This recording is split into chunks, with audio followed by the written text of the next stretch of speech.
Bom dia, paz do Senhor.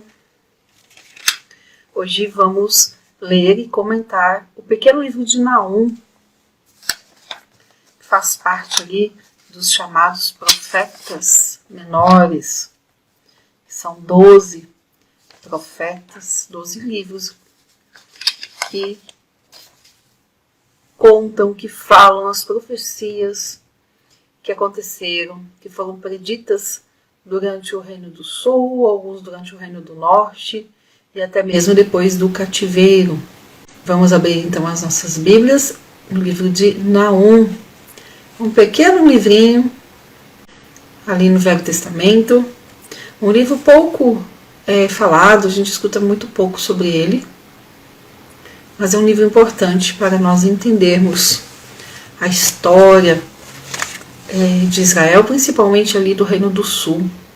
Nós estamos então lendo a Bíblia em ordem cronológica e estamos comentando a Bíblia também em ordem cronológica. Então Naum, ele se encaixa na história ali entre 2 Reis 21 e 22, logo após a morte do rei Ezequias e possivelmente durante o reinado de entre Manassés e Josias, tá bom? Só para a gente situar aí. Então ele acontece, o livro de Naum, se nós estivéssemos com a Bíblia organizada de uma forma diferente, o livro de Naum estaria entre 2 Reis 22 e 23 e 2 Crônicas 33 e 34. O livro de Naum então se encaixaria ali, tá bom? Mas como eu sempre falo, a nossa Bíblia cristã, ela é organizada por assuntos. Ela é organizada um pouco diferente. E aí nós não conseguimos ver naturalmente essa linha do tempo. A nossa Bíblia é organizada por assunto. Então nós temos antes os livros do início, que é o Pentateuco, chamado de Pentateuco, os 5 primeiros livros. Depois nós temos os livros históricos, que vêm desde Josué, que eu incluo como histórico, os livros de Reis, Crônicas, Esther, Ruth, Esdras, Neemias, os livros de Samuel, depois os livros de sabedoria ou de poesia, os poéticos, que até Cantares, e depois nós temos os livros dos profetas, que vai de Isaías a Malaquias, sendo que os primeiros 5 livros são de 4 profetas e são os livros maiores, e depois os 12 livros menores, dos profetas menores.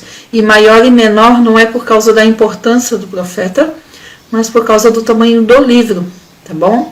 A quantidade de profecias que foram preditas. E a nossa Bíblia, então, o Velho Testamento é organizado dessa forma. E é importante, eu falo sempre que é importante nós entendermos onde as profecias aconteceram. Fica mais fácil de entender a história no Velho Testamento. Muitas vezes as pessoas desistem da leitura porque estão lendo ali Reis, aí vão ler Crônicas, aí vê que é alguma coisa repetida, aí vai para os profetas e não consegue distinguir ali o que é o que, e aí se perde aí no meio da história. Então Naum, ele é chamado aqui no versículo 1 de Elcocita. E aí assim, não tem muita informação de Naum, na verdade não tem informação nenhuma na Bíblia, e nós estamos nos atendo bastante a isso.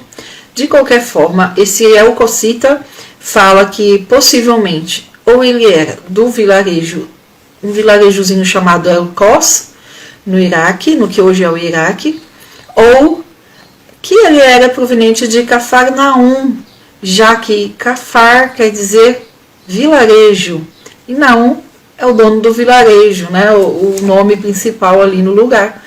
Então existem essas duas vertentes de que Naum seria proveniente lá de um vilarejozinho no Iraque ou de Cafarnaum. E não tem informação muito dele, assim, o que ele fazia, qual era a profissão, no que ele se ocupava, não tem esse tipo de informação na Bíblia, tá bom? Para nós falarmos de Naum, nós precisamos nos lembrar de Jonas.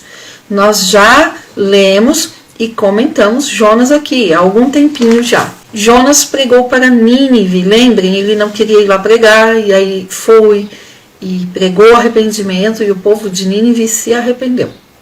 Nínive é a capital da Assíria. Então vamos aí refrescar um pouquinho nossa memória. Vamos tentar lembrar algumas coisas. Jonas foi pregar para Nínive. Ele não queria ir, porque o povo da Síria era considerado o povo mais perverso daquele tempo. Quando eles invadiam uma nação, tomavam ali o lugar, eles ou prendiam todo mundo, levavam para o cativeiro, para usar essas pessoas no trabalho forçado, ou fazer maldades, enfim, várias coisas, ou eles matavam todo mundo do lugar. E não só matavam, mas como eles degolavam as pessoas daquele lugar. O povo assírio, que a capital era Nínive, então eles degolavam as pessoas e faziam montões na entrada das cidades com as cabeças. Na época, é o povo mais perverso. E o povo da Síria, né, eles se tornaram um império. Então, império é no sentido de domínio. Como eles eram muito fortes e o exército deles era muito poderoso, eles iam tomando os lugares ao redor ali de onde eles estavam. E Jonas profetizou então para eles, né, foi lá pregar, eles se arrependeram. No entanto, se arrependeram, mas pouco tempo depois se voltaram novamente para o pecado, ou seja, não se mantiveram nos caminhos do Senhor. E continuaram praticando os mesmos pecados de antes. Inclusive, quando a gente pensa de pecado desse povo, geralmente a gente pensa pecados na área sexual, ou outros tipos de pecado dessa natureza, mas a Bíblia relata os pecados do povo da Síria de uma forma muito mais no sentido de perversidade, de fazer mal para o próximo. E é exatamente o que o povo da Síria fazia. Então, depois que se converteram ali com Jonas, né, a cidade de Nínive, eles continuaram dominando as nações ao redor e continuaram praticando perversidade. E continuaram de tal forma, Jonas profetizou aí por volta de 760 a 800, dependendo do historiador, antes, né, de Cristo. E o povo assírio foi e tomou Samaria, o reino do norte, e levou cativo 40, 50 anos depois de Jonas. Então, em 722, o povo assírio invade a Samaria, prende o rei, que foi o rei Oséias, nós lemos ali em 2 Reis 17, prende e leva para a prisão, e leva o povo do reino do norte cativo. Sobra pouca gente ali, que eles não levaram, para ver a maldade do povo. E aí o que acontece? Vem então Naum, pregando para Jerusalém. Depois que o povo da Síria dominou Samaria, destruiu o reino do norte, eles tentaram, né, poucos anos depois, fazer um cerco ali em Judá. Até foi com o rei Ezequias. E tentaram derrubar Jerusalém, mas Deus não permitiu.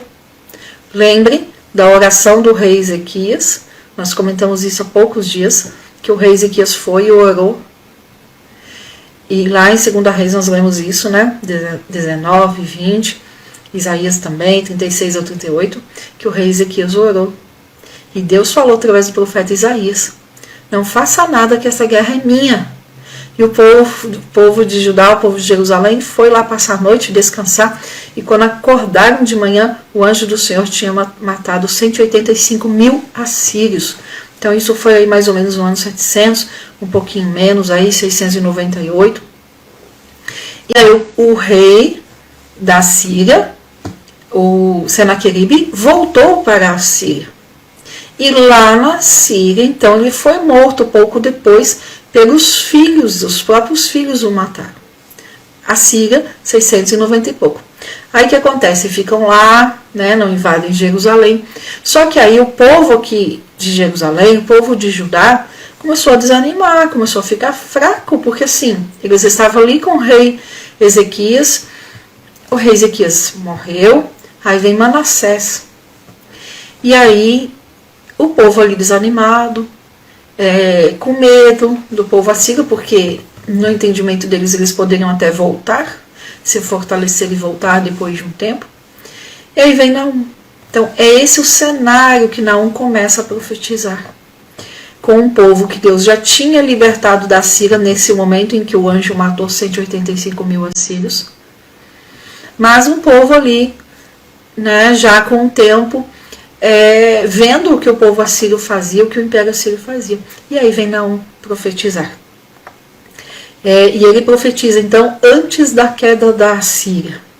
Ou seja, não tem uma data exata, mas foi algo ali entre 663 e 612 antes de Cristo. E isso pega o que então? Possivelmente parte do reinado de Manassés, Amon, e o início do reinado de Josias, que nós citamos ontem, e vamos continuar, vamos falar de Josias amanhã. O livro, no original, ele é escrito em forma de poesia, e ele é um oráculo, né? Uma visão que Naum teve. E ele fala sobre julgamento e de destruição de Nínive. O tema principal é a fidelidade de Deus para com seu povo. Então é um livro lindo, embora ele fale de destruição, mas ele é lindo porque ele mostra a fidelidade de Deus para com o seu povo, o cuidado de Deus para com o seu povo. E por fim ele fala também, claro, segundo tema que muita gente acha que é o primeiro, a destruição dos ímpios. Dentro desse tema, então, a fidelidade de Deus. Lá com Jonas, o povo se arrependeu. Aqui, com Naum, a gente vê que o povo não permaneceu diante do Senhor, o povo de Nínive. Então, o que nos trata? O que nos fala? Que o arrependimento deve ser uma constante na nossa vida e deve ser duradouro. Se nós não nos mantivermos diante do Senhor, o pecado volta a agir na nossa vida, a tomar conta, a nos controlar. Veja o que aconteceu com Nínive. 100 anos depois da mensagem de Jonas, mais ou menos 100 anos depois, vem Naum profetizar contra Nínive. E Nínive vai ser destruída. Ela é destruída em 612 antes de Cristo. Ela é destruída pelos babilônios. E aqui Deus vai falar para ajudar, olha, vocês estão com medo de Nínive, mas eu sou o Senhor. A minha mão vai pesar contra Nínive e eu vou destruir Nínive. Então fiquem aí, tranquilos, confiem em mim que eu vou destruir Nínive. Essa é a mensagem do livro de Naum. Eu sou fiel à minha aliança, eu cuido do meu povo. Fiquem tranquilos que eu destruo Nínive. Então, falando da fidelidade de Deus para com o povo, mas também de justiça. Então, eu tenho falado para ler a Bíblia procurando quais atributos de Deus nós vemos no texto. Então, aqui em Naum, nós vamos ver a justiça de Deus. Deus falou com Nínive, falou, avisou. Com Jonas eles se converteram, mas não se mantiveram. Então, Deus vem e fala de novo, através de Naum, e por fim destrói Nínive. E nós vamos ver que a destruição de Nínive, mais para frente, não agora aqui ainda, terão outras profecias ainda. Sofonias também vai pregar contra Nínive no reinado de Josias. Amanhã nós vamos ver Josias e aí em seguida Sofonias. E vamos ver que Sofonias também ali traz algo para Nínive. E Nínive é destruída somente depois de Sofonias. Mas a Nínive é destruída, nós vamos ver que tem uma ação de Deus ali muito forte para que Nínive seja destruída. E ela é destruída de tal forma que séculos depois, ela foi destruída em 612. Em 331, eu até marquei aqui o nome, né? Alexandre o Grande, que na história secular é muito falado, foi até onde era Nínive e ele não encontrou nada. Ele não encontrou nada de Nínive. Nínive foi destruída de tal forma que 300 anos depois não tinha vestígios dela. E somente agora, na era moderna, em 1850, que os arqueólogos encontraram, então, em escavações, os vestígios de Nínive. Então, nós vemos em Naum atributos de Deus de justiça, de misericórdia. E nós vemos um atributo que a gente não encontra de forma direta em muitas partes da Bíblia, mas é um atributo chamado de zelo. E esse zelo é no sentido de Deus cuidando dos seus.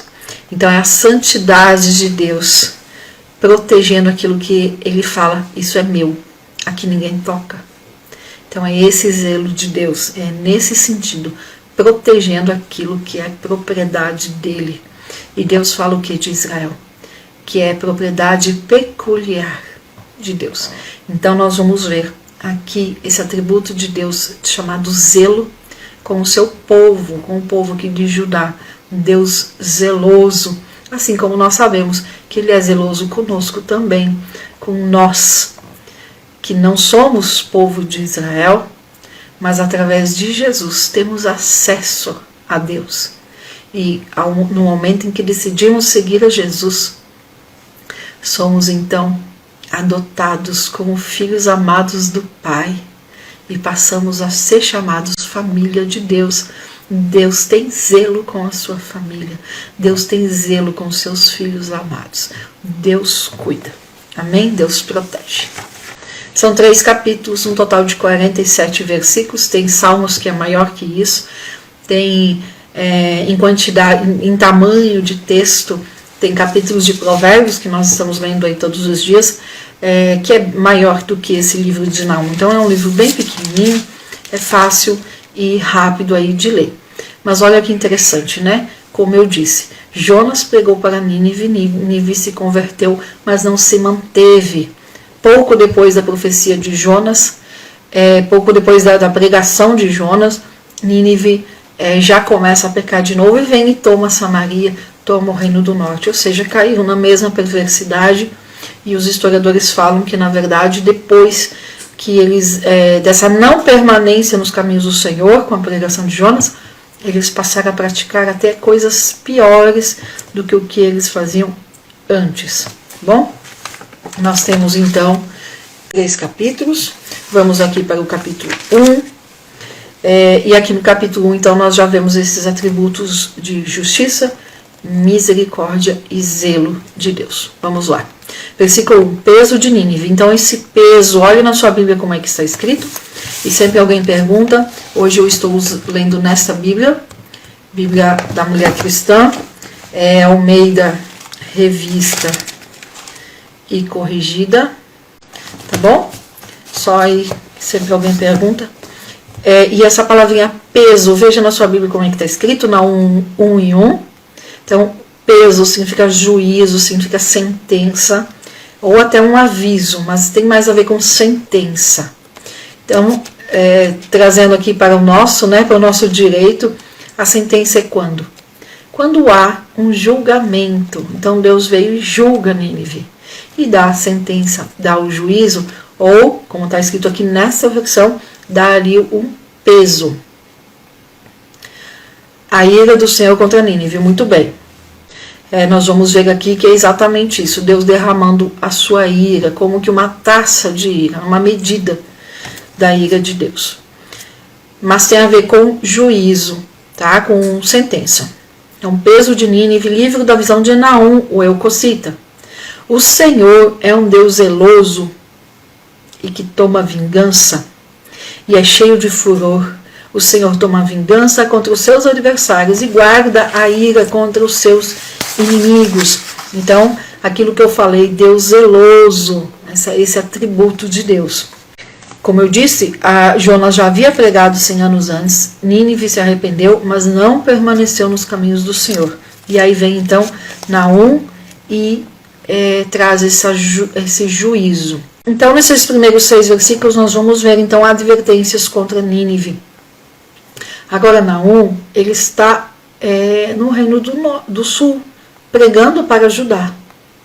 Então, quando ele prega contra Nínive, ele está trazendo, na verdade, um fortalecimento para Judá, dizendo: não desanimem.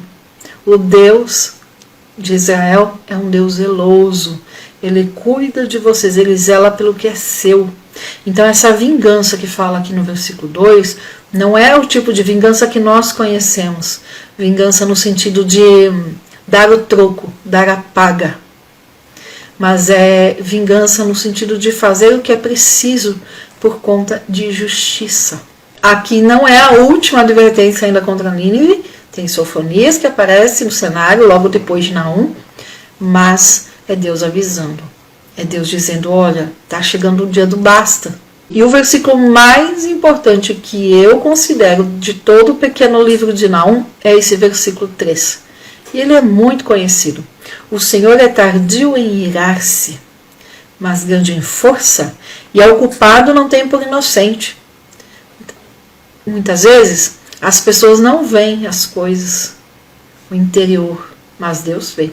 Muitas vezes a gente olha e vê que aquela pessoa pode até ter aparência de justa, de certa, mas Deus vê o interior. Deus não é ocupado por inocente. O Senhor tem o seu caminho na tormenta e na tempestade, e as nuvens são o pó dos seus pés. É lindo esse versículo. O Senhor é tardio em irar-se. Mostra um Deus de misericórdia. Um Deus longânimo. Olha quantos atributos de Deus. Versículo 4. Ele repreende o mar, o faz secar e esgota todos os rios. Desfalece em Bazã e Carmelo, e a flor do Líbano se murcha.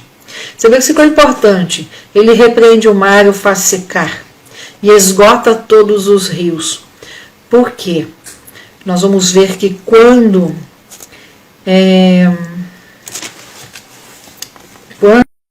a Síria vai ser tomada pelos babilônios, um ponto primordial ali na tomada da Babilônia, pela Babilônia da Síria ali, que a Babilônia chega e toma a Síria, toma Nínive, é um rio.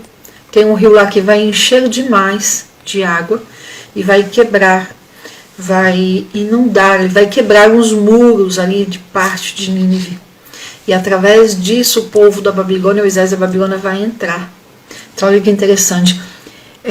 Esgota todos os rios. Então o Deus que esgota, que fala aqui que esgota, no momento certo ele também enche o rio. Enche de tal forma que o rio vem e estoura os muros ali, uma parte dos muros.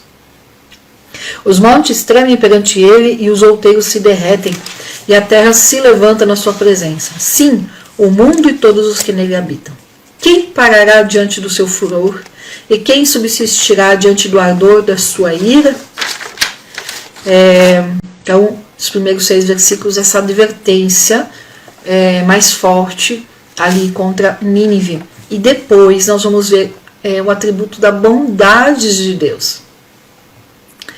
O Senhor é bom, uma fortaleza no dia da angústia, e conhece os que confiam nele.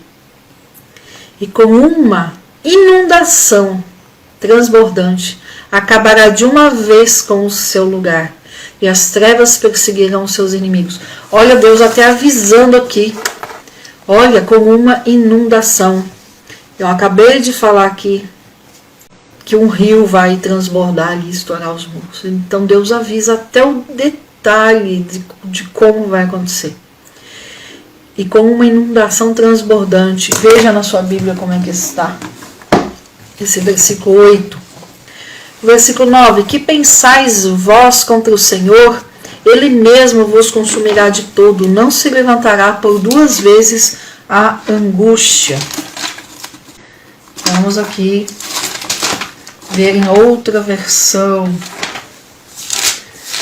Esse versículo que eu li, o 8.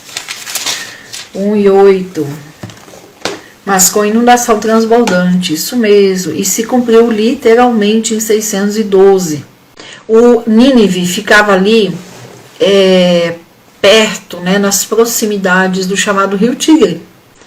E tinha um outro rio que alimentava ali então, e isso vai encher de tal forma que vai transbordar, vem com força e vai estourar aqui parte dos muros de Nínive, próximo ali da entrada. E isso vai fazer diferença, porque aí destruindo os muros, a cidade ali com esse problema ali desse rio transbordando, vem o Império Babilônico aliado ao persa e toma conta ali de Nínive. Então olha só, Deus avisa.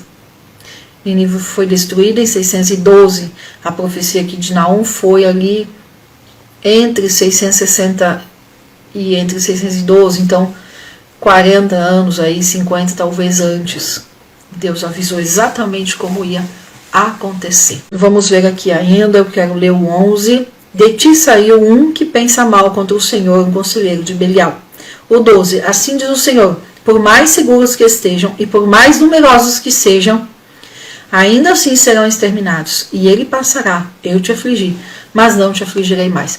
Lembram quando o Senaqueribe, o rei da Síria, mandou o mensageiro lá falar contra Jerusalém, contra o rei Ezequias, o Rabsaque, que nós lemos lá em 2 Reis 19, e depois em Isaías também, 36, 37, ali, 38, o Rabsaque disse o quê? Ali para os mensageiros do rei da Síria, falando com os mensageiros do rei de Judá, Senaqueribe e Ezequias. E o Rabsaque fala o quê? Nós somos os poderosos, nós destruímos as outras nações, e os deuses das outras nações não conseguiram salvar seus povos, nós somos poderosos. E aí aqui Deus fala, por mais seguros que estejam, e por mais numerosos que vocês sejam, vocês serão exterminados. Então Deus avisa. Mas agora eu quebrei o seu jugo de cima de ti e romperei os teus laços. Contra ti, porém, o Senhor deu ordem que mais ninguém do teu nome seja semeado. Da casa do teu Deus, com letra minúscula, exterminarei as imagens de escultura e de fundição. E ali farei o teu sepulcro. Ou seja, vão morrer ali mesmo. Então, o capítulo 1 traz esse aviso, essa advertência contra Nínive, e mostrando atributos de Deus, o zelo, a justiça, a misericórdia e a bondade de Deus. Sabe, a Bíblia é usada muitas vezes para nos ajudar, nos acalentar os momentos que a gente precisa. Mas nós não podemos perder de vista que a Bíblia é a revelação de Deus, é para mostrar Deus para nós. Então nós precisamos ler querendo ver Deus, querendo ver qual atributo de Deus ele quer manifestar, quer revelar para nós naquela passagem. Em segundo ponto, a Bíblia quer nos mostrar, nos apontar para o plano de redenção. E somente depois a Bíblia então vai nos mostrar como nós devemos nos conduzir. Vamos para o capítulo 2. Então, o capítulo 2 é bem curtinho, tem só 13 versículos. E o capítulo 2, então, ele está dizendo o quê? Olha, está chegando a hora, o cerco vai acontecer para Nínive, o juízo de Deus está chegando o dia do basta, como eu falo. Quem vai destruir Nínive está avançando, ou seja, o destruidor avança, e não tem o que fazer, o Senhor está contra Nínive. Essa é a mensagem aqui do capítulo 2. Vamos ler? Versículo 1. O destruidor está já diante de ti. Guarda a tua fortaleza. Observa o caminho, esforça os lombos, fortalece muito o teu poder. Vamos ver aqui, ó. Olha o versículo 6. Vamos ler antes o versículo 5, né? Este se lembrará das suas riquezas, eles, porém, tropeçarão na sua marcha, apresentar-se-ão no muro quando o amparo for preparado. Olha o versículo 6. As portas do rio se abrirão e o palácio se derreterá. Ou seja, porque vem a água e derruba. As portas do rio se abrirão. Não tem como um inimigo, como um povo, por mais poderoso que ele seja, fazer com que o rio transborde por conta. Encher um rio e fazer ele ter esse poder destruidor. Mas Deus pode. É Deus quem faz isso. As portas do rio se abrirão. E nós vemos que exatamente isso aqui acontece. Versículo 7. Jerusabe está descoberta, será levada cativa e as suas servas acompanharão, gemendo como pombas batendo em seu peito. Nínive, versículo 8. Nínive, desde que existe, tem sido como um tanque de águas, elas porém fogem agora. Parai, parai, clamar-se-á, mas ninguém olhará para trás. Saqueai a prata, saqueai o ouro, porque não tem termo o provimento, a abastança há de todo gênero de móveis apetecíveis. Vazia e esgotada, e devastada ficará, e derrete-se o coração e tremem os joelhos, e em todos os lombos a dor, e os rostos de todos eles empalidecem. Então, quando eles veem que a destruição chegou, que o destruidor chegou, eles vão ficar desse jeito, apavorados. Vamos ver aqui, ó, o versículo 12. O leão arrebatava o que bastava para os seus filhotes, e estrangulava a presa para as suas leoas, e enchia de presas as suas cavernas e os seus covis de rapinas.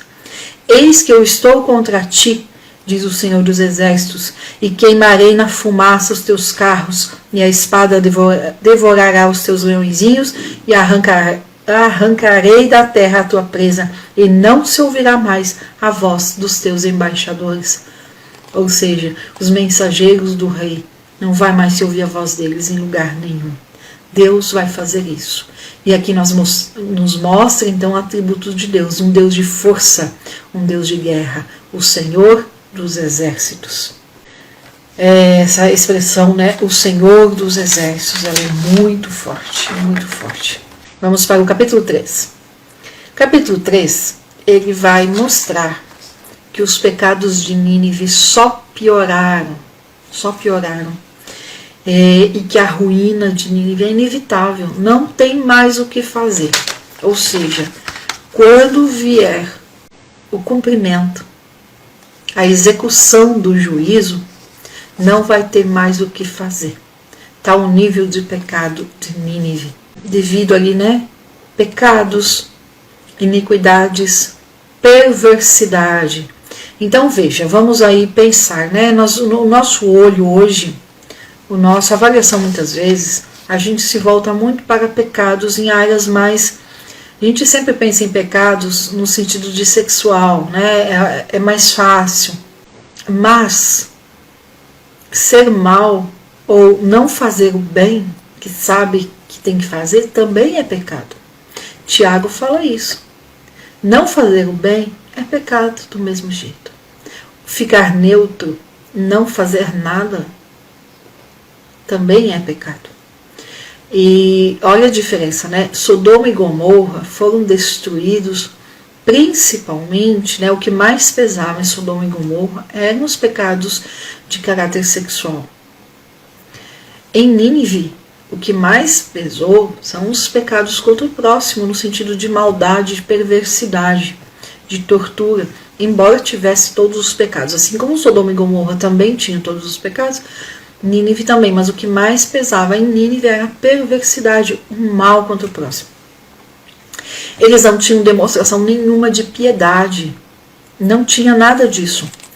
Todas as nações ao redor conheciam a força do exército da Síria e também conheciam os atos sanguinários que eles faziam. Uma das menores coisas era justamente o que eu falei. Quando eles tomavam um lugar, eles degolavam os habitantes e faziam montões de cabeças na entrada da cidade. Ou seja, para avisar quem chegasse, que ali não tinha mais ninguém. E esse era um dos sinais de Nínive. Então as nações sabiam, quando o povo assírio tinha passado por algum lugar, pelos montões de cabeças ali empilhadas na entrada da cidade. E eles não tinham piedade nenhuma, não havia demonstração de nada de piedade. A profecia de Naum, então, ela se cumpriu em 612. Mas o que é o mais interessante de ver Nínive. Quando Ezequias, um dos pecados de Ezequias é que ele tentou fazer um acordo com Nínive. Ele tentou fazer uma aliança, nós falamos sobre isso. E foi um pecado dele. Ele tirou pedaços da porta da casa de Deus, pedaços de ouro ali, tirou tesouros da casa de Deus e deu para o rei da Síria, tentando fazer um acordo, dizendo, olha, eu pago imposto para você, né? Mas não invada Judá, não invada Jerusalém. E esse acordo não durou, porque ele viu que tinha errado, que tinha pecado, né? O profeta chamou atenção e ele parou. Mas, na verdade, o Império da Síria nunca fez acordo com ninguém, nunca fez aliança com ninguém. Pela força, ele saía dominando. Nunca o Império Assírio fez aliança. Ela era sozinha. E aí, sozinha, significa o quê? Sem vínculo. Sem vínculo significa também sem ajuda sem intercessão. Nínive deve nos fazer olhar para os nossos relacionamentos e ver com quem nós estamos nos relacionando. Nós temos vínculo, nós temos relacionamento, nós temos amizade, nós temos alguém que em algum momento vai dizer, olha, você está exagerando aqui, para, repensa, vou orar por você. Nós precisamos disso. Nínive não tinha nada disso, o Império Assírio não tinha nada disso. Era sozinho, sem vínculos, sem intercessão. E aí, sabe o que aconteceu? Quando foi destruída? Ninguém sentiu falta. E é o que Deus vai falar aqui no 3. Ninguém vai sentir falta quando você for destruída. Porque você é orgulhosa, sozinha. Ninguém vai sentir por você. Ai da cidade ensanguentada, ela está toda cheia de mentiras e de rapina. Não se aparta dela o roubo. O que é rapina? Aves de rapina, né? Por exemplo, que é mais fácil da gente conseguir dar o exemplo. Aves de rapina. Urubu, corvo, essas coisas, eles vêm quando? Quando o principal já foi tirado. Então eles vêm já pegar o resto do resto. Então a Assíria, ela era tão perversa que ela não só roubava, ela não só tomava para ela as principais coisas, mas ela pegava tudo. Ela raspava. Ela pegava até aquilo que outros povos não pegariam. Estrépito de açoite. Então é barulho. Barulho exagerado de açoite. E o açoite é o quê? É a tortura. É quando a Assíria invadia um país, invadia uma nação, invadia um povo, ela saía torturando o povo, então ali com o açoite, batendo, puxando, torturando. Agora você imagina um exército invadindo um lugar e vários cavaleiros, né, que era de cima do cavalo ali, de cima de carros de cavalo, dando com o açoite. Então esse barulho, eram muitos açoites ao mesmo tempo. E Deus fala o quê? Estrépito de açoite há, e o estrondo do ruído das rodas, e os cavalos atropelam e carros vão saltando. Então imagina tudo isso de uma vez só. E Deus fala o quê? Olha, isso que vocês fizeram para os outros, vocês vão sofrer. O povo da Assíria é considerado nesses tempos um dos povos mais perversos desta época aqui. O cavaleiro levanta a espada flamejante e a lança relampagueante, e haverá uma multidão de mortos. Então Deus fala assim, o que vocês fizeram para os outros vai acontecer com vocês. Eles não degolavam as pessoas quando eles chegavam num lugar, então agora eles degolavam e faziam montões de cabeça, montões ali de corpos. E aí agora Deus fala assim, olha, o que vocês fizeram lá vai acontecer com vocês. Vai ter, olha aqui no versículo 3, e haverá uma multidão de mortos e abundância de cadáveres. E não terão fim os defuntos. Ou seja, não vai ter fim. Por quê? Porque vai morrer todo mundo. Nínive foi devastada. 300 anos depois não tinha vestígio nenhum de que Nínive um dia tinha existido. Só 2.000 anos depois 2.500 anos depois é que os arqueólogos vão escavar e encontrar então os vestígios de Nínive. Por causa da multidão dos pecados da muito graciosa meretriz, da mestra das feitiçarias, então chamando a Síria do quê? De prostituta, mestra das feitiçarias, vendeu os povos com os seus deleites e as gerações com as suas feitiçarias. E era exatamente o que a Síria fazia. Ela subjugava uma nação, levava o povo, quando não matava lá e degolava lá, levava cativo e dali fazia o que queria. Ou torturava, ou usava em trabalhos pesados na sua própria nação, ou negociava com outros povos, como o povo escravo. E aí ao versículo 5, eis que estou contra ti, diz o Senhor dos Exércitos, e te descobrirei na tua face.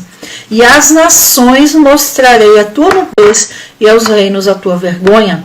E lançarei sobre ti coisas abomináveis, e te envergonharei, e pôr-te-ei como espetáculo. E há de ser que todos os que te virem fugirão de ti e dirão, Nínive está destruída. Quem terá compaixão dela? De onde buscarei consoladores para ti? E aí Deus vai falando, Etiópia e Egito eram a tua força, e essa não tinha fim. Put e Líbia foram o teu socorro, todavia foi levada, foi para o cativeiro, e todos os seus filhos foram despedaçados no topo de suas ruas, e sobre os seus nobres lançaram sortes, e todos os seus grandes foram presos com grilhões. Falando dessas outras nações que de alguma forma deram em algum momento algum tipo de apoio para a Assíria. E o versículo 11: Tu também, Nínive, serás embriagada e te esconderás. Também buscarás força por causa do inimigo. Todas as tuas fortalezas serão como figueiras com figos temporãos. Se sacodem, caem na boca dos que os há de comer. Eis que o teu povo no meio de ti será como mulheres. As portas da tua terra estarão todas abertas aos teus inimigos. O fogo consumirá os teus ferrolhos. Tira águas para o cerco, fortifica as tuas fortalezas, entra no lodo, pisa o barro e repara o forno para os ladrilhos. O fogo te consumirá, a espada te exterminará, consumir-te-á como a locusta, multiplica-te como a locusta, multiplica-te como os gafanhotos.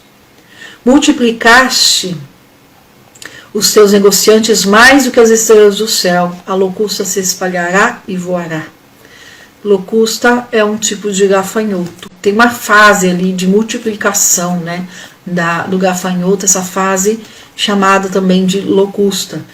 Então tem gente que fala que essa fase de multiplicação ali, de acasalamento, e que daí nascem os gafanhotinhos, né, essa fase é locusta, mas locusta é mais do que isso, né? É um tipo de gafanhoto. E aí aqui os versículos 17, 18 e 19 falando sobre isso. É inevitável. Nínive, representando o Império Assírio, vai ser destruído, não tem o que fazer. Versículo 19: Não há cura para a tua ferida, a tua chaga é dolorosa. Todos os que ouvirem a tua fama baterão as palmas sobre ti, porque sobre quem não passou continuamente a tua malícia? Então Deus dando essa palavra final ali para Naum, dizendo: não tem cura, já era, te dei todas as oportunidades. Então muita gente fala assim: mas que Deus é esse, né? Não cura, não salva. Não, mas Deus deu todas as oportunidades para Nínive, e eles rejeitaram. Não tinha mais o que fazer, a destruição viria. Não tinha retorno mais para a Síria.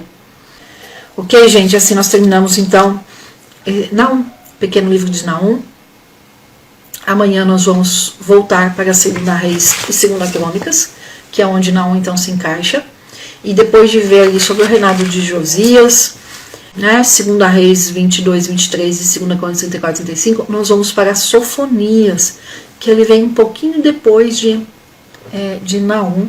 Em Sofonias também vai ter uma palavra ali para Nínive. E aí depois de Sofonias vem a destruição de Nínive. Nínive foi destruída em 612 a.C. Então olha só, Nínive acabou com o reino do norte, com Samaria, em 722. Jonas pregou antes para Nínive. Nínive se arrependeu, ficou um tempo na presença do Senhor. Aí veio em 722, destruiu Samaria, destruiu o reino do norte, levou o rei preso e levou o povo do norte, do reino do norte, cativo.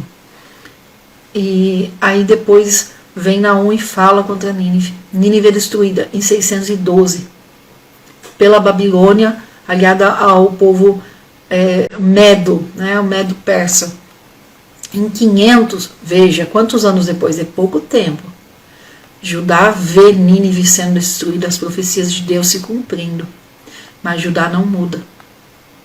612, Nínive é destruída. E o povo de Judá, Jerusalém, é tomado em 586. Ou seja, menos aí cerca de 15 anos depois. Nós vamos começar a ver isso. É muito triste, gente, a tomada de Jerusalém. É muito triste o reino do sul quando ele é levado cativo. Nós vamos ver isso então a partir de agora. Amém? Fique com Deus, gente. Deus abençoe e Deus recompense por esse tempo aqui. Amém?